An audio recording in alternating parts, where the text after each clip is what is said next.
सोलापूर जिल्ह्यामध्ये सध्या मोठ्या प्रमाणात दुष्काळाचे वातावरण तयार होण्यास कारण म्हणजे झाडांची संख्या कमी होऊ लागली आहे। झाडे लावा झाडे जगवा ही संकल्पना केवळ कागदावरच दिसून येते।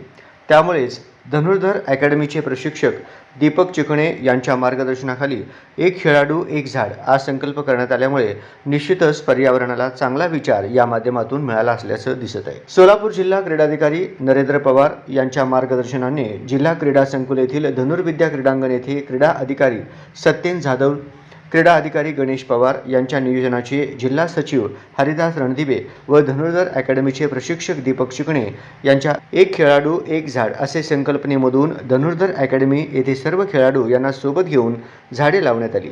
यासोबत धनुर्धर अकॅडमीचे प्रशिक्षक दीपक चिकणे सर्व धनुर्विद्या खेळाडू मोठ्या उत्साहाने सहभागी झाले होते।